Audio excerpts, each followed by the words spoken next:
제 31장.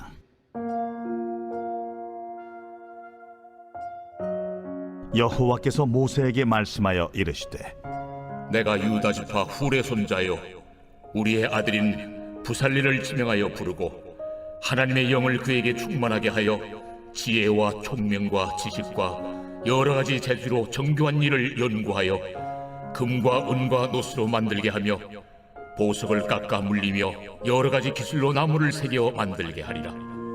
내가 또 단 지파 아히사막의 아들 오홀리압을 세워 그와 함께하게 하며 지혜로운 마음이 있는 모든 자에게 내가 지혜를 주어 그들이 내가 네게 명령한 것을 다 만들게 할지니 곧 회막과 증거궤와 그 위에 속죄소와 회막의 모든 기구와 상과 그 기구와 순금 등잔대와 그 모든 기구와 분향단과 번제단과 그 모든 기구와 물두멍과 그 받침과 제사직을 행할 때 입는 정교하게 짠 의복 곧 제사장 아론의 성의와 그의 아들들의 옷과 관유와 성소의 향기로운 향이라.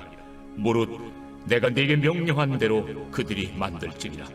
여호와께서 모세에게 말씀하여 이르시되, 너는 이스라엘 자손에게 말하여 이르기를 너희는 나의 안식일을 지키라. 이는 나와 너희 사이에 너희 대대의 표징이니 나는 너희를 거룩하게 하는 여호와인 줄 너희가 알게 함이라. 너희는 안식일을 지킬지니 이는 너희에게 거룩한 날이 됨이니라. 그날을 더럽히는 자는 모두 죽일지며 그날에 일하는 자는 모두 그 백성 중에서 그 생명이 끊어지리라. 엿새 동안은 일할 것이나 일곱째 날은 큰 안식일이니 여호와께 거룩한 것이라. 안식일에 일하는 자는 누구든지 반드시 죽일지니라. 이같이 이스라엘 자손이 안식일을 지켜서 그것으로 대대로 영원한 언약을 삼을 것이니 이는 나와 이스라엘 자손 사이의 영원한 표징이며 나 여호와가 엿새 동안에 천지를 창조하고 일곱째 날에 일을 마치고 쉬었음이니라 하라. 여호와께서 시내산 위에서 모세에게 이르시기를, 마치신 때에 증거판 둘을 모세에게 주시니 이는 돌판이요 하나님이 친히 쓰신 것이더라. 하나님께서는 출애굽기 25장에서부터 이제 성막과 그 안에 이제 모든 기물들의 모양 그리고 양식 그리고 어떻게 만들어야 하는지에 대해서 이제 모세에게 상세하게 설명을 해주셨습니다. 모세가 이스라엘의 이제 백성의 지도자이기 때문에 그리고 또 하나님과 이스라엘 백성들 사이에 언약을 체결하고 또 그 말씀을 중재하는 자로서 이런 지침을 받는 것은 아주 당연한 일입니다. 그런데 문제는 무엇인가 하면 모세에게 이런 것들을 만들 수 있는 능력이 없다는 것이죠. 모세가 최대한 이제 노력을 한다고 하더라도 이 모든 것들을 어떻게 다 만들 수가 있겠습니까? 제가 모세였다면 하나님께서 이것들을 만들어라 하시는 말씀을 들으면서 한편으로는 이거를 어떻게 만들지? 라는 생각을 했을 것 같아요. 그런데 이제 오늘 본문을 보면 그런 마음을 시원하게 해주시는 그런 말씀이 있습니다. 하나님께서 이 성막과 그 안에 있는 모든 기구들을 만드는 일을 총괄할 두 사람을 이제 지명을 해서 세우시는 거죠. 그 두 사람은 2절에 나오는 부살렐 그리고 6절에 나오는 오홀리압입니다. 3절에서 5절 말씀은 이렇게 말씀합니다. 하나님의 영을 그에게 충만하게 하여 지혜와 총명과 지식과 여러 가지 재주로 정교한 일을 연구하여 금과 은과 노스로 만들게 하며 보석을 깎아 물리며 여러 가지 기술로 나무를 새겨 만들게 하리라.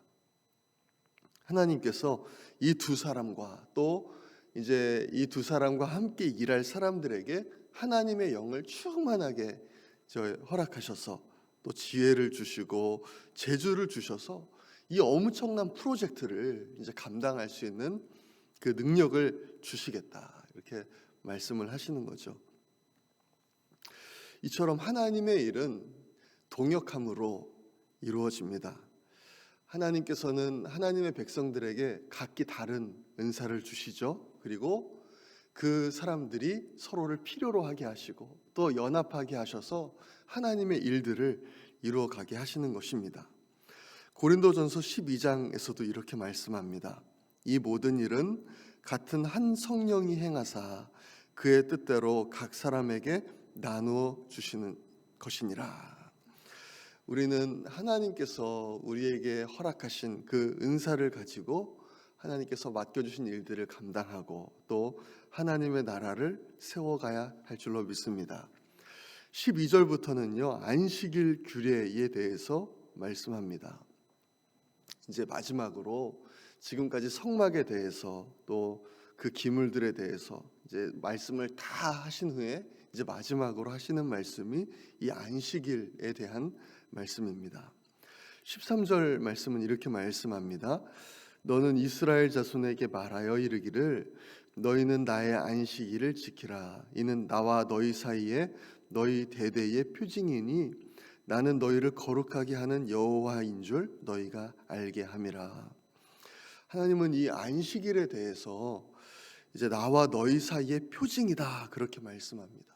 이스라엘 백성이 하나님의 백성이 된 증거가 바로 이 안식일이다 그렇게 말씀하시는 거예요. 그리고 14절 말씀을 보면 안식일은 거룩한 날이기 때문에 그날을 더럽히고 그날에 일하는 자는 모두 생명이 끊어질 것이다 이렇게 강력하게 말씀을 하시죠. 이 안식일에 대한 말씀은 이제 아주 바쁜 현대 사회를 살아가는 우리들에게 경종을 울리는 그런 말씀입니다. 신약 시대에는 이제 예수님께서 부활하신 주일을 이제 안식일을 대신해서 지키고 있지만 이 안식일의 기본 정신은 변하지 않았다고 저는 생각합니다. 하나님을 예배하고 이제 하나님 안에서 은혜를 누리고 하나님 안에서 안식하는 것은 지금도 아주 중요하다는 것이죠. 우리가 6일 동안 열심히 일하는 것은 마땅한 일입니다. 그렇지만 주일에는 만약에 아주 생명과 관련된 일을 하시거나 또 어쩔 수 없이 일을 할 수밖에 없는 상황은 이제 또 다르지만 다른 날을 쉬어야 되겠지만 주일에는 이제 나의 창조자 되신 하나님을 기억하고 또 하나님께 예배를 드리며 하나님 안에서 안식을 누리는 것이 정말 중요한 것이죠. 그럼으로써 우리는 무엇을 알게 됩니까? 나의 정체성이 일에 있지 않구나. 나의 정체성이 하나님 안에 있구나라는 것을 다시 한번 기억하게 되는 것입니다.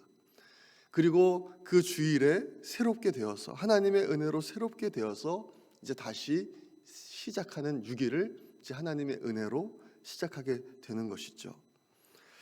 이 주일에 일을 하지 않고 하나님 안에서 은혜를 누리고 안식함으로 그 하나님을 바라보고 하나님께 맡기고 하나님 은혜 가운데 누린다는 것 자체가 이제 세상과 전혀 다른 삶의 모습입니다. 그렇기 때문에 이것이 하나님의 백성인 표징이다 그렇게 말씀을 하는 것이죠. 이것 자체가 믿음의 행위다 그렇게 말씀을 하는 것입니다. 오늘 본문의 마지막 절인 18절 말씀을 보면요, 이제 하나님께서는 모든 말씀을 이제 마치십니다. 그리고 모세에게 증거판 2를 주시죠. 이 돌판에는요 하나님이 10계명을 기록하셨습니다. 그것도 친히 기록하셨다고 말씀하시는 겁니다. 이제 하나님과 이스라엘 백성의 언약이 최종적으로 체결되었다 하는 이 증표로 이제 이 10계명 돌판을 하나님께서 모세에게 주십니다. 모세는 그동안 40일 동안 시내산 정상에서 이제 하나님과 함께 했었는데 이제 2 돌판을 가지고 드디어 이제 내려오게 되는 것이죠. 오늘 말씀을 통해서요 우리는 하나님께서 우리에게 주신 은사를 따라서 하나님의 일들을 감당할 때 하나님의 일들이 이제 역사가 이루어지는 것을 보았습니다. 그리고 또 하나님 안에서 예배드리고 안식하는 것이 하나님의 백성에게 참 필요하고 중요한 일임을 이제 보게 됩니다. 하나님의 거룩한 백성으로서 하나님 안에서 안식을 누리고 하나님께 귀하게 쓰임 받으시는 우리 모든 성도님들 되시기를 소망합니다. 이 시간에 우리 함께 기도하겠습니다. 이 시간 기도할 때 하나님 우리가 하나님의 뜻 가운데 하나님의 은혜 가운데 살아가게 하여 주옵소서. 하나님께서 우리에게 허락하신 그 은사들을 하나님 우리가 잘 사용함으로 하나님의 나라를 이루게 하여 주옵소서. 우리 그렇게 기도하기 원합니다. 어려움을 겪고 있는 성도님들과 환우들 위해서 기도해 주시고 또 온 성도님들에게 구령의 열정을 주셔서 전도에 힘쓸 수 있도록 또 많은 영혼을 구원해 주시도록 기도합니다. 계속되는 보수공사와 리모델링 공사 가운데 하나님 함께하여 주시옵소서. 또 미국과 한국 안에 있는 반성경적인 요소들을 제거하시고 오직 말씀으로 돌아갈 수 있도록 우리 주여 한번 외치고 기도하겠습니다. 주여.